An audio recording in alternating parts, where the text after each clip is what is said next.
নমস্কার বন্ধুরা, অচামান্তি কুকিং হোমে সবাইকে স্বাগত। আশা করি আপনারা সবাই ভালো আছেন। আজকে আমি রান্না করে দেখাবো সোয়াবিনের কষা। তার জন্য কী কী নিয়েছি চলুন দেখে নিন বন্ধুরা।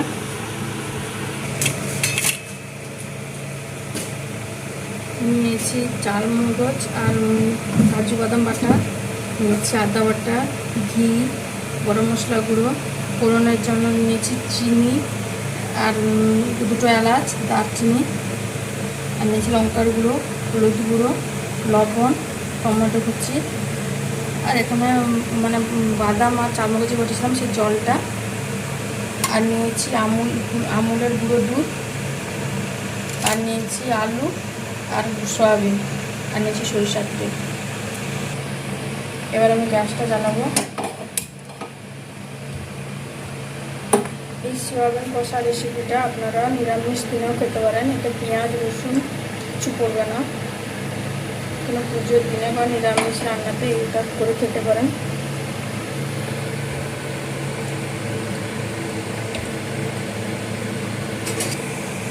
কড়াই গরম হয়েছে এবং আমি সরিষার তেলটা দিয়ে দিব।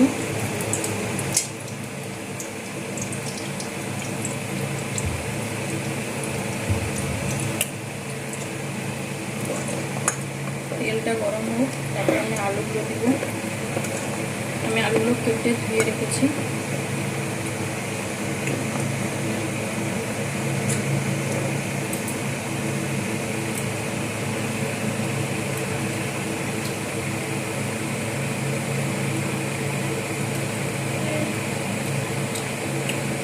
তেল গরম হয়েছে, এবার আমি আলুগুলো দিয়ে দিই।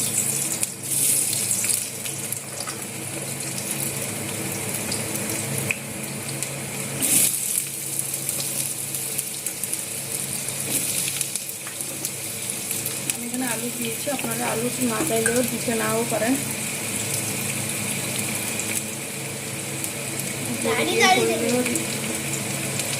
এটা শুধু বড়ি দিয়ে করলেও হবে। আমি এখানে লবণ দিয়ে দিলাম।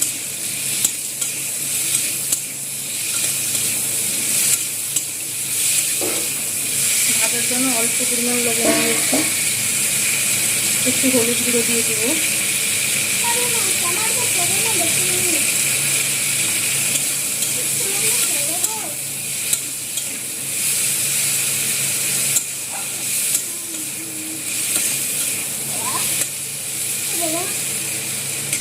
আলুগুলো অল্প ভেজে নেওয়ার পরে এটা আমি বড়িগুলো দিয়ে দেবো। বড়ি আর আলু একসঙ্গে ভেজে নেব।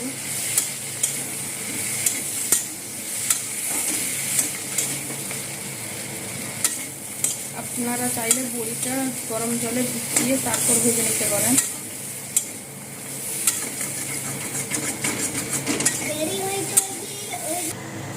দেখুন বন্ধুরা, বড়ি লাল লাল করে ভাজা হয়ে গেছে। আমি এটা ফরচুনের বড়ি নিয়েছিলাম বলে এটা গরম জল দিয়ে ধুয়ে নিয়ে নিই। এমনি খোলা বড়ি হলে একটু গরম জল দিয়ে ধুয়ে নেবেন, কারণ বালি টালি থাকে। আর এটা লাল লাল করে ভাজা হয়ে গেছে। বড়িটা একটু লাল লাল করে ভাজতে হবে, নাহলে বড়ির যে একটা গন্ধ থাকে সে গন্ধটা থেকে যাবে। আর ভাজা হয়ে গেছে, এবার আমি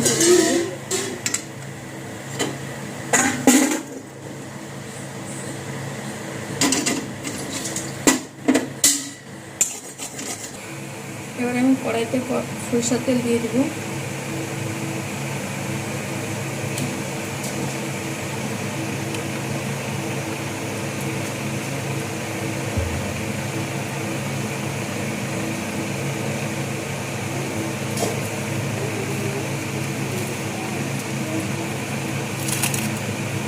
তেলটা গরম হয়ে যায়, তেল গরম হয়েছে, এবার আমি চিনি দিয়ে দেব। চিনিটা হলো কালার করার জন্য দিয়ে, একটু লাল লাল কালার যাতে হয়। আর আমি নিয়েছি শুকনো লঙ্কা, গোটা শুকনো লঙ্কা দিয়ে দেব।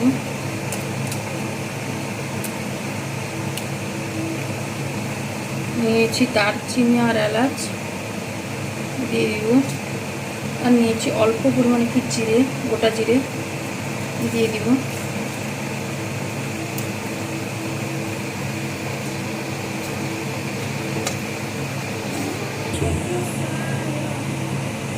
দেখুন বন্ধুরা, চিড়ে থেকে লালচে রং ছেড়ে দিয়েছে। এবার আমি আদা বাটা দিয়ে দেবো,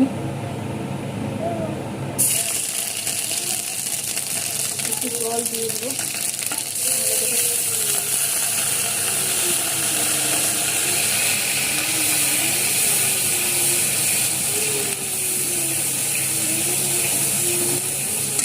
আদাটাকে কষিয়ে নেবো।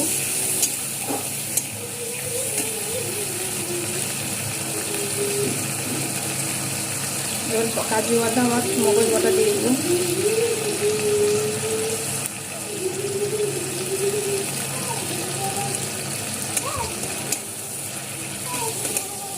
আদা বাটা আর মগজ বাটাকে ভালো করে একটু কষাবো।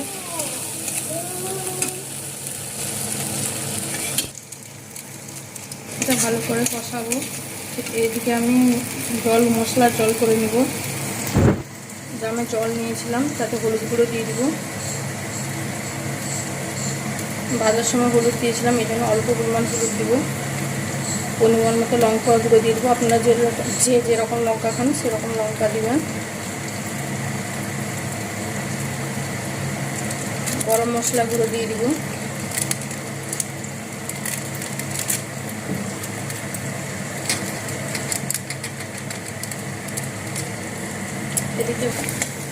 এদিকে মশলাটা কষানো হয়ে এসছে। এবার আমি এর উপর ঘি দিয়ে দিব।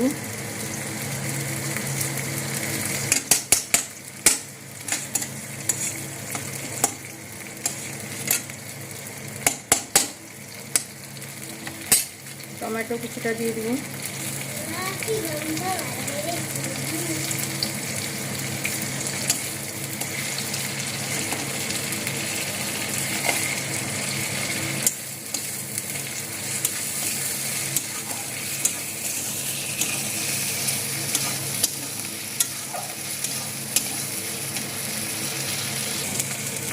দেখুন আমার কষানো হয়ে গেছে। এটা ভালো বেশিক্ষণ অনেকক্ষণ ধরে কষাবো না, মগজটা নিচে বসিয়ে রাখবো। আমি মশলাগুলো জলটা দিয়ে দেবো।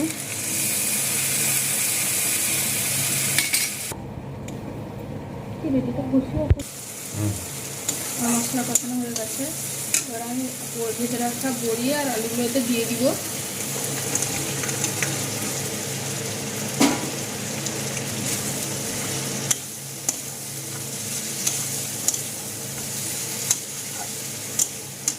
লবণ দিব পরিমাণ মতো।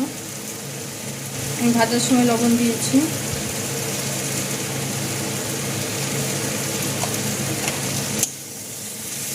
এবার সব একসঙ্গে কষাবো।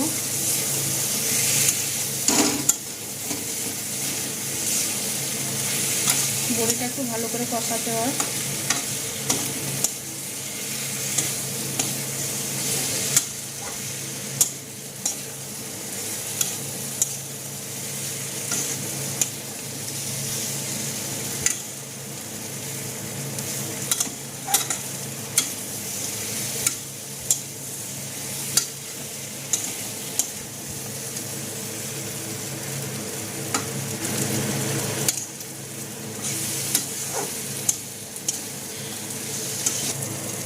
কষানো হয়ে গেছে। এবার আমি জল দিয়ে দেব।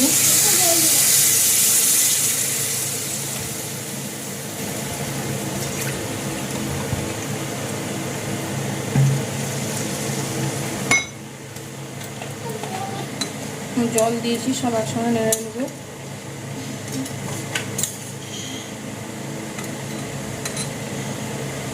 এবার এটা ঢাকনা দিয়ে ফুটিয়ে নেবো ভালো করে, যাতে বড়ি আলু সব সেদ্ধ হয়ে যায়।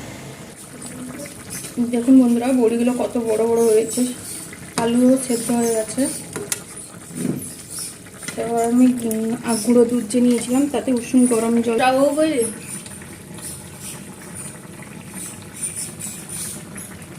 আমি এখানে গুঁড়ো দুধ নিয়েছিলাম, তাতে গরম জল দিয়ে হালকা উষ্ণ গরম জল দিয়ে ফুটিয়ে নিয়েছি। এটা এই পর্যায়ে আমি এটা দিয়ে দিব।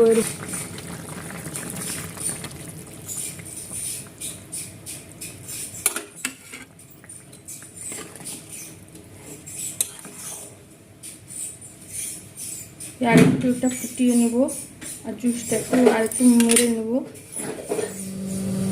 দেখুন বন্ধুরা, আমার সয়াবিন রসা রেডি হয়ে গেছে।